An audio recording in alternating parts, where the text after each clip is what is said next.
നിങ്ങളുടെ റിലേഷൻഷിപ്പിൽ അഭിപ്രായ വ്യത്യാസങ്ങൾ കൂടുന്നുണ്ടോ? എങ്കിൽ സ്നേഹം മാത്രം പോരാ, ഒരു ബന്ധം ദൃഢമായി നിലനിൽക്കാൻ 3 ശാസ്ത്രീയ സത്യങ്ങൾ കൂടി നിങ്ങൾ അറിയണം. 90% ആളുകളും കരുതുന്നത് ഒരുമിച്ചിരുന്നാൽ മാത്രം മതി ബന്ധം ശക്തമാകാൻ എന്നാണ്. എന്നാൽ അതിലും പ്രധാനപ്പെട്ട 3 കാര്യങ്ങൾ കൂടിയുണ്ട്. ഹായ്, എൻ്റെ പേര് അഞ്ജലി. നിങ്ങൾ ആദ്യമായിട്ടാണ് ഈ ചാനൽ കാണുന്നതെങ്കിൽ സബ്സ്ക്രൈബ് ചെയ്ത് തന്നെ ഒന്ന് സപ്പോർട്ട് ചെയ്യണേ.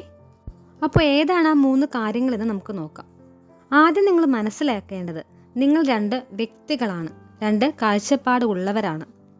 തുടക്കത്തിൽ കാഴ്ചപ്പാട് ഒന്നാണെന്ന് നിങ്ങൾക്ക് തോന്നുമെങ്കിലും ഒരുമിച്ചിരിക്കുമ്പോൾ നിങ്ങൾക്ക് അഭിപ്രായ വ്യത്യാസങ്ങൾ ഉണ്ടാകും. അത് ആ റിലേഷൻഷിപ്പിൻ്റെ പരാജയമല്ല, വളർച്ചയാണ്. നിങ്ങളുടെ അഭിപ്രായം മറ്റേയാളിൽ അടിച്ചേൽപ്പിക്കാതെ നിൻ്റേത് ശരിയാണ്, എൻ്റേതും ശരിയാണ് എന്ന സമീപനം സ്വീകരിക്കുക. ഇത് നിങ്ങളുടെ ബന്ധം കൂടുതൽ ദൃഢമാക്കും.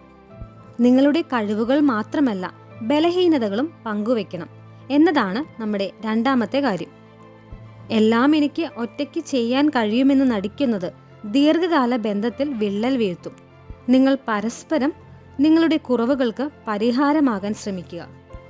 നിങ്ങളുടെ ഭയം, വിഷമം, സാമ്പത്തിക ബുദ്ധിമുട്ടുകൾ പോലുള്ള കുറവുകൾ തുറന്ന് സംസാരിക്കുമ്പോൾ പങ്കാളി നിങ്ങളെ സഹായിക്കാൻ ശ്രമിക്കും. അത് നിങ്ങൾ തമ്മിലുള്ള ബന്ധം ശക്തമാക്കും. മൂന്നാമത്തതും ഏറ്റവും പ്രധാനപ്പെട്ടതുമായിട്ടുള്ള കാര്യം, സംസാരത്തിൽ തെളിവുകൾ തേടുന്നത് ഒഴിവാക്കുക എന്നതാണ്. എല്ലാ കാര്യങ്ങളും പരസ്പരം പറയുക, എന്നാൽ ഞാനിപ്പോൾ പുറത്താണ്, വീഡിയോ കോൾ ചെയ്ത് പ്രൂവ് ചെയ്യണം എന്ന പോലുള്ള ആവശ്യങ്ങൾ നിങ്ങൾ ഒഴിവാക്കുക. അത് വിശ്വാസമില്ലായ്മയുടെ ലക്ഷണമാണ്. ഓരോ വാക്കിനും തെളിവ് കൊടുക്കേണ്ടി വരുമ്പോൾ ഉണ്ടാകുന്ന സ്ട്രെസ് ബന്ധത്തിൽ വിള്ളലുകൾ ഉണ്ടാക്കും. വിശ്വാസമാണ് ഏറ്റവും വലിയ അടിത്തറ.